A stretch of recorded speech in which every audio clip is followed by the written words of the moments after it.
There aren't that many professionals that I come across in this sector who say, I really like cold calling. Some do, that's great, but many people would try and avoid it. The good news is that you probably don't need cold calling to really grow the business.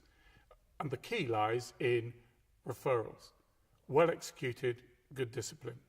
I came across a really good individual in professional services who decided that they really wanted to penetrate a new sector, had very limited time, very limited resource, and they settled on using just referrals as their strategy. They identified 8 clients who they believed would be really willing to offer referrals. From those 8, they got 15 introductions. And over an 18-month period, they converted those 15 introductions into 8 new clients. Now, that's pretty good going. I reckon that's probably 6 times better conversion ratio than you'd expect with cold calling. So, what does it take to use referrals well? Well, the first thing is to be clear about who you want to ask. Only pick people who think well both of you and your organization. And then only pick people whose referrals will be valuable, who are well thought of in their own world. Then there's the question of when. Well, I'm very tight on this. I only ask for referrals when I've done a particularly good piece of work for somebody and they've commented on it. And at that moment, I move into the how-to.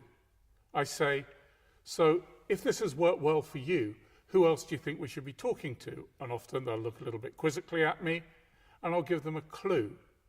Now, they could be horizontal referrals. That means people at their level, either in their own organization or outside their organization, who are similar to them. Or they could be vertical referrals.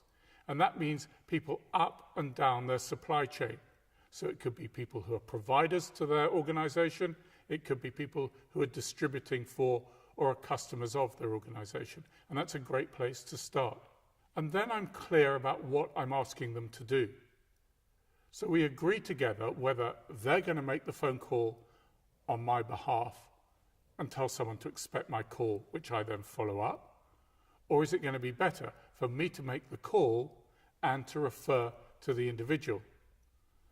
Not so important which one it is. What matters is that we're clear who should do what. Oh, and one other thing that I'm rigorous about is I always keep my contact in touch so they know what's going on, even if nothing happens. Finally, I'd urge you to set yourself a target.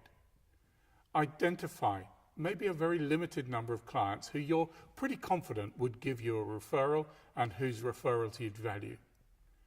It may be a handful, maybe 6. Set yourself a target that over the next 6 months, I'm going to get 2 to 3 referrals from each of those 6. Manage it well and see what happens. My personal experience is that using referrals well makes business growth easier, it certainly makes it more enjoyable, and it definitely makes it more effective.